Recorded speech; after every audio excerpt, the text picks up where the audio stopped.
Hello everyone, in today's video we're going to be taking a look at a couple new features introduced in 1265.1.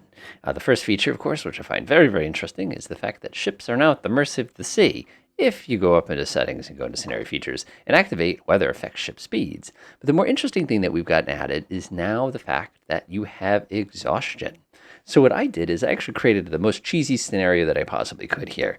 We've got ourselves our little combat air patrol as well as a seed, and what I did inside of this zone is I actually designed it so units only leave if they run out of ammunition, which means they're going to keep getting gas from my KC-135s, and they're never ever going to land. In the old days, you could get away with that, but now we've got something new that's going to prevent that from happening. So what I'm going to do is I'm going to go ahead and let everybody go. Don't mind the tomahawks. They do that sometimes. One of my favorite things about tomahawks, look at him. He's going after the tomahawks rather than paying attention to the AMRAAMs that are coming for him. And of course, my big pack of KC-135s are coming in here. So again, all we're doing is setting up a seed, indeed, and a cap. We're not doing any special strikes or anything like that. I was playing around with the operation planner and having a lot of fun with it, and also getting so frustrated that I said I'm never going to touch that thing again until they play with some of the features on it, but that's okay. So here's what's going to happen. My clams are going to come in, and they're going to do a lot of damage to the stuff on the ground, which is why I launched them. I mean, why else would you launch them? And then meanwhile, everybody else is going to come zipping around, and they're going to start doing their cap thing. Now, here's how this usually goes. These aircraft will come running in. Now, they'll start doing their thing. They'll fly around. They'll spot some targets. They'll drop a bunch of AMRAAMs on people who are literally just took off from the ground. Like, that's almost not fair. I think it's fair. It's just not fair when you're on the receiving end, obviously. So they're going to sit up here, and they're going to cause all sorts of nasty spam and do a bunch of damage here, chasing a bunch of these guys. I think I got some MiG-31s in there, too. So there's definitely going to be some casualties. And what will happen is they're going to slowly start running out of fuel. You know, that's just what happens. You know, it's just the nature of aircraft in general. And obviously, while they're up here, they're going to probably wipe out most of the enemy air forces before they even manage to get a shot off. But hey, that happens sometimes. And every once in a while, we're going to take some casualties. That guy right there, holy smokes, look at him go. Look at him go. Go, go, go, go, go, go, go, go. One dead engine. Keep going, keep going. He made it. Now, one of the things you're going to see down here is that this new thing that says flying time, 48 minutes, 13 seconds, 8 hours. What does that mean? That is how long your aircraft can remain in the air and still have a pilot that can function. The more practical sense is when you used up that timer, the aircraft will no longer keep going. What it will actually do is it'll automatically run back to base as fast as it can. So let's go ahead and run the meter. By the way, we have double fireballs now, which is freaking awesome. Notice all these guys ran low on fuel, so they come running to the tanker. They go ahead and fill themselves up all the way. They're looking great. They run back to the patrol area, and they're doing a great job. Oh, looks like somebody tried to launch. And they're going to go ahead and engage. By the way, like I said, I want them for maximum cheese here. They automatically return to base if they run themselves out of ammunition. So that means that if they run out, cool, whatever. But that also means that it's going to give everybody plenty of opportunity to stay up in the air as well.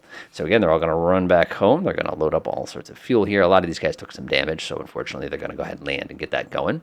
So they land, they recover themselves, get themselves a new pilot, and then they're going to go ahead and deploy the next round. We'll go ahead and cheat a little bit here in order to keep the ball rolling, so to speak. Now we're going to go ahead and send you guys up airborne. Oh my gosh, do you see how many of these I lost?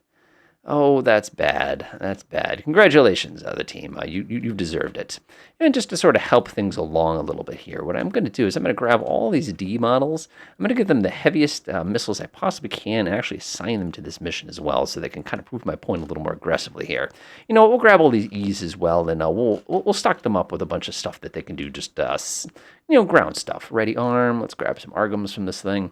We'll do that. Why not? Let's go ahead and set them. Looks good. Set the mission. We'll put them on seed. Again, my whole purpose here is to run the exhaustion meter. Go. And off they go. So they're going to fly around. They're going to annoy a bunch of things. We're going to drop some long-range munitions and do a bunch of spam. And everybody's going to use all sorts of amounts of fuel here. And then we run into, I call it the ant colony here. Sort of like when you're walking on the sidewalk and you see like a million little ants kind of doing like their little dance over a particular point. So you can see these guys, they're doing the little ant colony thing here. Whoa, somebody took off. Somebody took off. Get him, get him, get him, get him, get him, get him. Don't let him live. Nope, nope, nope, nope, nope, nope, nope. Splash, splash. Ooh, ooh, ooh, ooh. I don't think that guy expected that.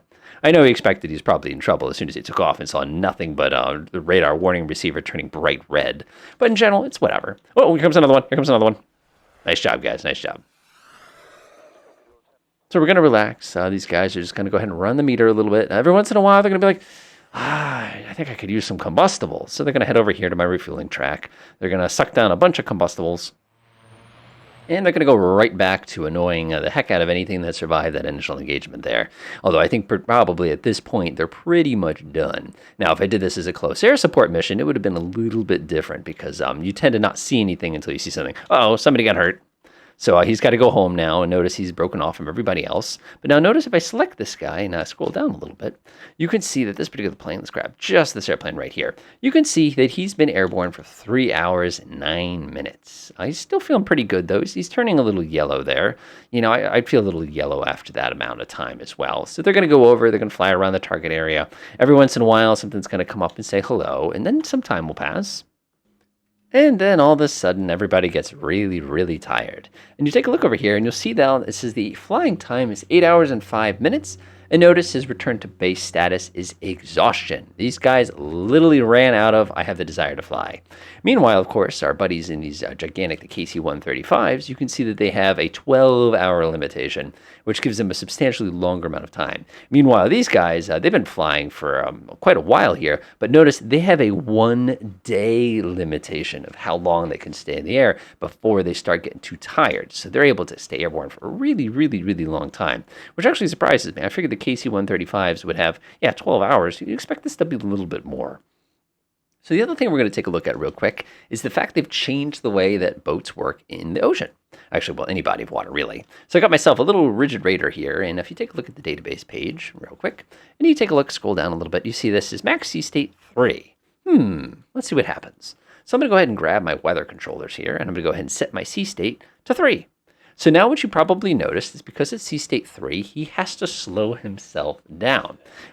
Previously, he was going quite a bit faster than this. As a matter of fact, if I came in here and said flank, flank speed is about 22, and you can see that he has a 22 knot limit for sea state 3. So let's be rude.